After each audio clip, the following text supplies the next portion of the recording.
Hey, what's up everyone, this is Sean and welcome to the Magic and Thrills.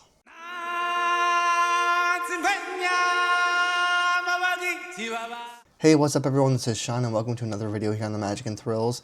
Now in this video I wanted to kind of take a nice little break from Universal Disney content in a way where I wanted to really kind of explain or detail my feelings and thoughts on really how to not only plan a vacation for either theme park, whether it's Disney Universal or both in the same trip, but how to really go about researching them, what kind of resources to use, just how to book them in general. This is not going to be like a website how-to guide or anything like that. It's just going to be, this is just a lot of, I see lots and lots of questions online on all the group pages essentially from people just requesting like where to find what, how to find what, and what they should do. And I just want to kind of give my, 2 cents, if you will, on each little bit, so to speak, because again, I do a lot of trips per year to both parks at the same time, the same trip.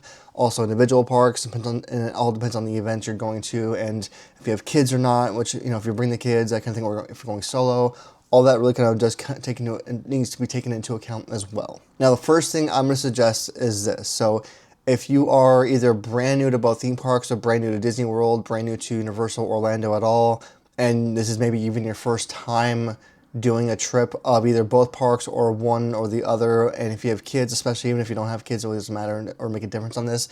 But if you want to get the absolute best deal and you're not in the mood to plan it in any way yourself, which I am like I'm not a control freak, but I like to know what I'm paying for as far as like all the deals and specials. I like to mess with dates and kind of times of flights and all that kind of stuff.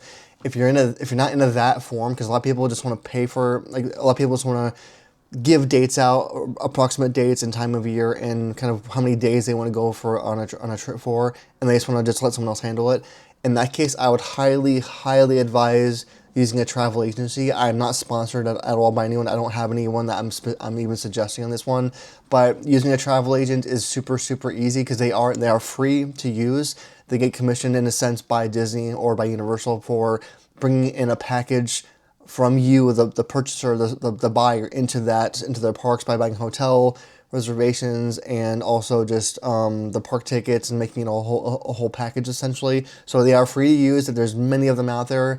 And again, I don't have one to suggest to anyone. This is not sponsored again by any of them. I just think that they are an easier format to use. So if you're looking for, again, for your first trip, or even if you've done more than a few trips and you just don't want to have to deal with the stress, because it is a little stressful, of planning the thing out, how to pay for it, how to manage it, that kind of thing, and you don't want to deal with all that on a specific trip, then go to a travel agency, because what they will do is they will literally ask you what dates approximately you want to go, how many people are in your group, where you want to go, and for the most part, if they're doing their job correctly, which most of them are pretty good at what they do, because Orlando's pretty, for these parks at least, pretty easy to use it for, then they will definitely get you the best deal, because their job really is to really look at like the offers and deal sections of both parks for that time frame. If there's price changes that happen from when you initially booked the trip to when it's actually going to happen, it's their job to offer you those or cover you for those costs, whether it's savings or an upgrade possibility, things like that travel agencies are specialized in. Again, that's what their job is. So they are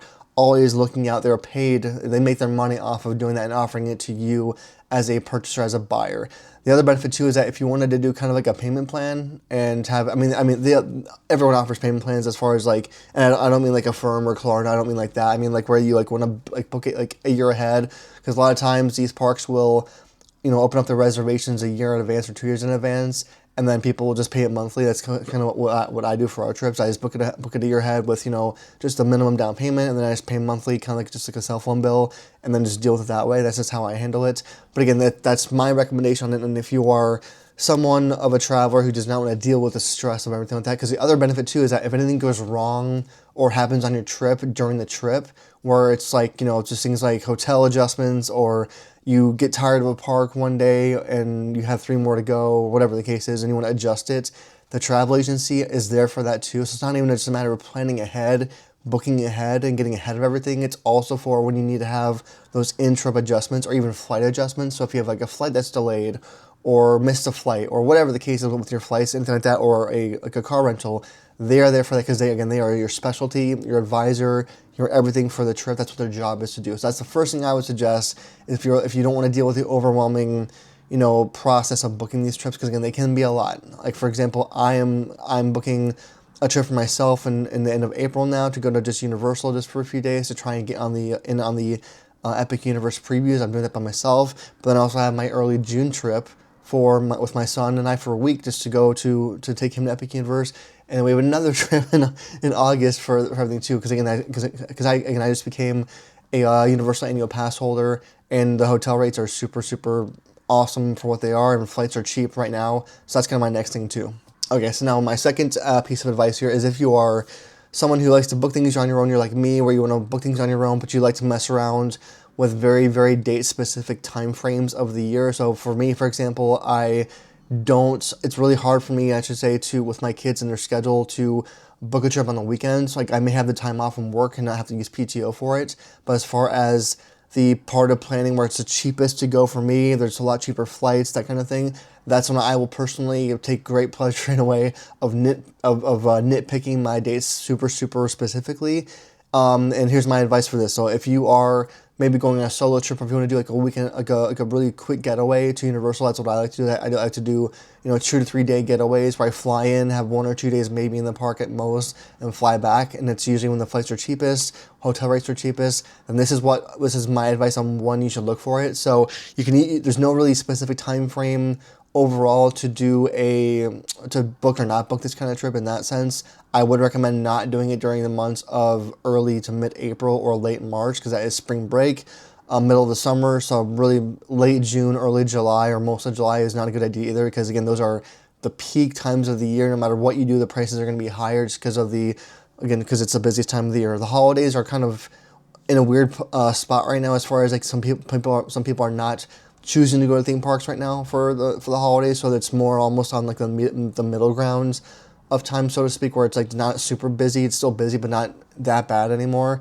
So if you're like me and you like to nitpick your kind of dates a little bit, and you have the PTO, or just you have the ability with your job to do so, then do it. The tricky part about that is that the times you might book things. So for example, I literally just booked yesterday a trip just to go get my annual pass for Universal Orlando for the end of April. It's literally a 3-day trip. It's just to go down there, get my annual pass, get it activated, and then I'm trying to get into the hotel version of the Epic Universe previews for that before the actual park opens. I thought it would be a fun idea, and I was looking at flights, and it was really cheap. It was like $150 for round trip flights.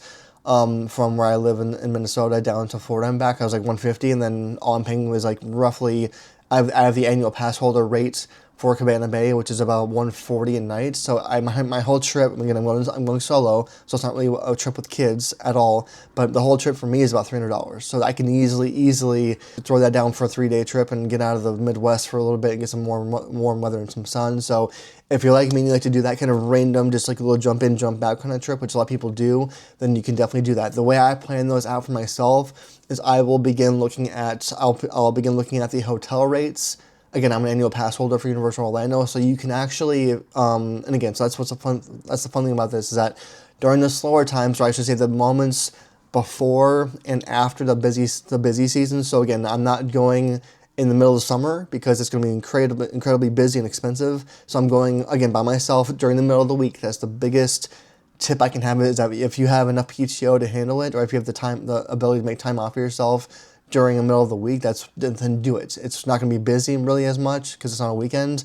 So for me, the trip I'm doing is a Wednesday through a Friday. So I fly in Wednesday early morning. I have that whole entire day, and then I have all day Thursday, and then I leave Friday in the evening. So another tip I have right now is to really maximize as much as you possibly can your time that you are there. Now, this does create some exhaustion, meaning that sometimes to put it into perspective a little bit, when I'm booking a family vacation for my family and I really kind of throw away, so to speak, the first day and the last day of the trip because it's travel days, and with my kids being there, I'm not trying to I'm already usually making them get up really early, or we leave a little bit later in the day to kind of give ourselves some time to get going. Because again, for me at least, for my family, it's just whenever we do a big trip with flights, that kind of thing, it does take an extra hour, 2 hours, 3 hours in some cases to get just a simple thing done of getting into the car, getting over to the airport, and getting all that done and securing all that, you know what I mean, all that stuff. So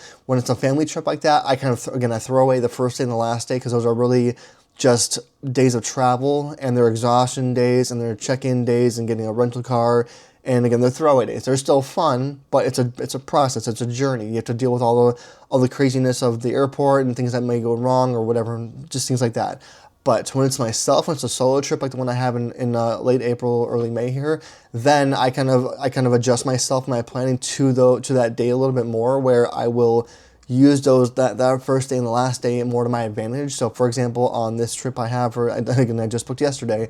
So it's the end of the month, it's a Wednesday, so I will be flying out, but I will fly early in the morning. Then I will get into Orlando, because from where I live, Orlando is only a 3-hour flight, roughly, not even that bad. So it's nonstop. So it's a roughly 3-hour flight. I get there around 12 or 1. Then I can go over, get checked in. I'm going to have to get this trip off to get my annual pass, get it activated, get that going. But then I have the whole entire day by myself, the whole entire day to really kind of just relax. Whether I want to go into Universal, I can. If I just want to relax for the day, whatever it might be, that's fine. And then on the Thursday, my plan is to go, because right now the way that the hotel Epic Universe preview tickets are working is that you have to go the day of to your hotel kiosk if you're staying on property, which I always do. And then you would then ask to see if they have a ticket for that day, is what I'm hearing. If they do, you can buy it, and then you go to Epic Universe. So that's my goal, is to have that Thursday all be for Epic Universe. If I don't get in, if it doesn't work out, no big deal. I already have tickets for June already, so it's all good. I'm just trying to attempt to do it. But Thursday, I'll have the whole day to myself. And then Friday, and this is where the planning part comes in, where if it's just by myself, just me, Friday, I will book as late of a flight as possible. And this one's on a Friday night, so it's not going to be that bad I don't have to work the next day, nothing like that. So I'll have that Friday evening flight. I think I leave like 7:30 or 8 o'clock at night. So I have the entire day and morning, because again, you don't have to, like, I'll be checked out of my hotel by then, but I can still have them check the bags at the hotel. I can go to the park for half the day, and then just go to the airport at like 4:30 or 5. It doesn't take that long. It's not that big of a deal. So that's the biggest advice I have, is that if you go solo, or if you're with a small group of people that are able to manage their time a lot better, or a lot more flexible with things, then you can definitely manage your time in that situation. Whereas we can just kind of go really early and then leave really late, and have it almost be a 3-day park experience rather than 1 day with a family. So that's kind of the fun about those trips. Now on the opposite side, when it comes down to bringing your family, like I said before, for me, again, when I book our trips for our whole family, so my wife goes, my kids, all that kind of stuff, when we're all going together, we're there for a lot longer period of time, and the schedule is more of an influx kind of situation. Like, we'll have our tickets booked and paid for, obviously, for the certain days we're going, but we don't really have, so to speak, any kind of like ride booked yet, because I don't know how my kids are going to feel, what they're going to be in the mood for, or whatever the case, you know what I mean? So it's one of those situations where we go with the flow when we get there, and then we'll just know what park we're going to go into. That's just how our family works. Every family is different, but that's what it is for us. So for on those trips, I'll book it for a lot longer period of time. Usually in my experience, it's a Monday. That's the Monday or Tuesday is a cheap flights for the times. Now it usually isn't the best time, or usually isn't the best time of day of a flight. So meaning we'll usually leave at like 5 or 6 a.m., which is rough, but it is what it is on the Monday. And I will book our return flight home either on Friday or the following Monday, and we'll have that whole entire week long. Usually we do about a week and include a weekend in there, just to kind of give best of both worlds and that kind of thing. But again, I will throw away time frame wise the first day and the last day, because again, those become travel days when you have kids, just because again, the amount of time it takes to get from your home to the airport, get checked in, get on the flight, fly there, get everyone food, and then get to the hotel, get checked in, and then you just have to add on lots and lots of time for all that stuff in between, and to manage your kids, which again, they're not hard to deal with. It's just one of those things that just takes more time.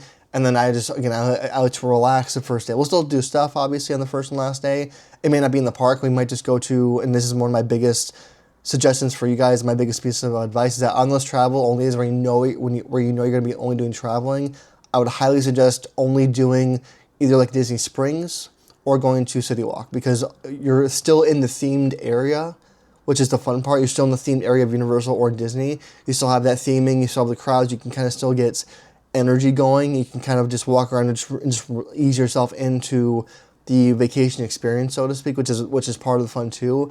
And then if you have the energy, go for it into a theme park. I usually don't, just because I already know I'm going to be in a theme park for a few days usually on those trips, so I will relax it in and ease myself and ease our family into to the actual theme parks on the other days where you have a full night's sleep for the most part. And depending on where you're traveling from, you may also be doing a pretty big time zone switch, and those can take a few days as well. For us, we're already in Central Time and we go to Eastern, so it's only 1 hour difference, so it's not a huge deal for us. But for you guys, if you have a big family or a bigger group, it's a lot harder to get the motion going, so to speak, on those trips. So again, first day, last day, throwaway days for that, and then do not necessarily use those days as a theme park day. Just again, you can even go to the pool. A lot of people do that. So go to the pool at your hotel, because most of them have that. Or again, just go to City Walk or go to Disney Springs and just ease yourself into the vacation, and don't make it more stressful than it has to be. So that's my advice for those kind of like longer ones with the family. Now, my advice as far as doing a trip with an event that's not a normal park day, which means like, so if you're doing Halloween Horror Nights, if you're doing at Disney World a kind of what would you call it, like a Mickey's Not So Scary, or a Christmas party, or any kind of party that's going to be at night is the most common, where it's like the extra ticketed event where you're not doing a theme park day. What I highly suggest on those days is to not even go in the park at all until like later in the day. The reason why I say that is because one year I did, when I went to do Halloween Horror Nights at Universal, and I had the RIP tour, that kind of thing. I did do like a half a park day, so I woke up at like 9 or 10 in the morning, so I slept in a little bit, but then I went into Universal for like 4 or 5 hours, and by the time it came around to like almost having to go to the event, I was pretty much exhausted. It was just a really hot day that day, and I was overly exhausted from just the whole experience already, so I had to really force myself to come back to the hotel, relax for like an hour or so, and then I went back into the park for the whole night. But my body was already kind of done within a few hours of the actual event. So if you're planning your trip around a little bit around one of those extra ticketed events, then be very, very aware that you probably shouldn't be using that day of the event as a park day.